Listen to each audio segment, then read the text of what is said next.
अगदी नॉनव्हेजसारखी लागणारी कच्च्या फणसाची भाजी बनवूयात आज. बनवायला सोपी आहे. चला सुरुवात करूयात.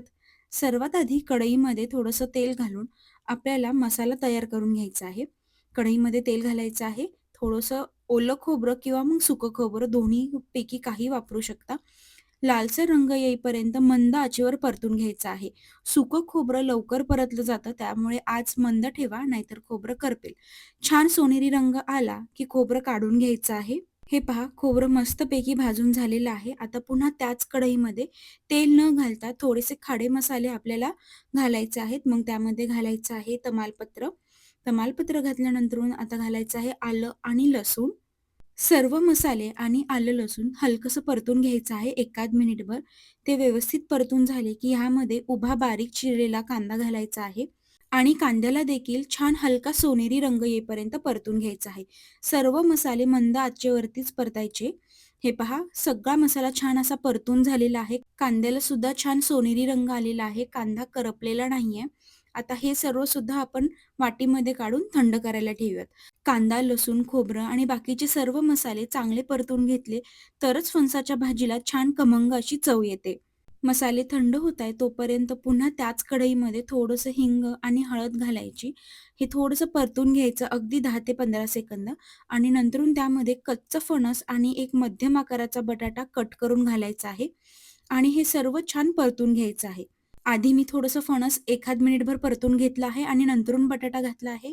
कारण की बटाटा लवकर परतला जातो, फणसाला थोडासा वेळ लागतो. बटाटा घातल्यानंतरून ह्यामध्ये मीठ घालायचं जेणेकरून बटाटा आणि फणस जे आहे त्याला छान अशी चव येते.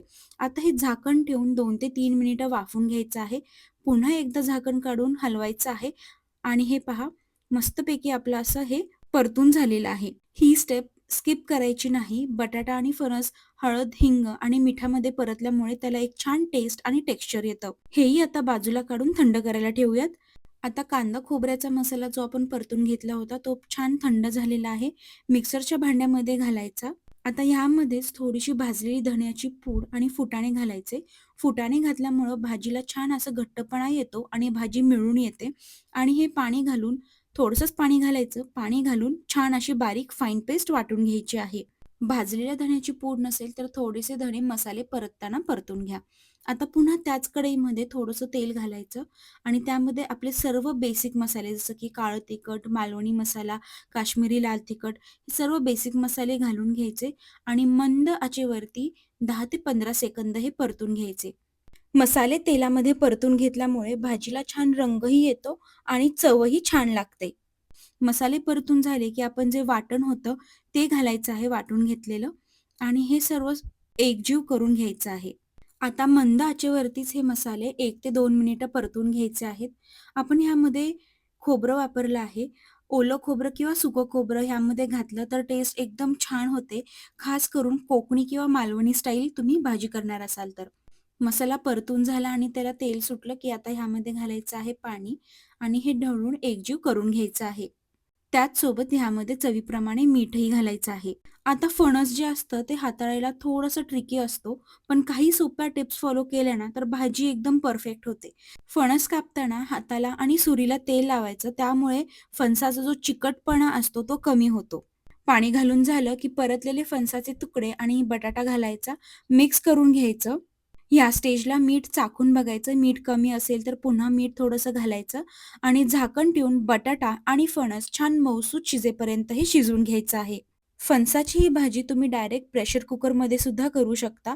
संपूर्ण रेसिपी आहे तशी फॉलो करायची. फक्त कढईच्या ऐवजी कुकरचा वापर करायचा.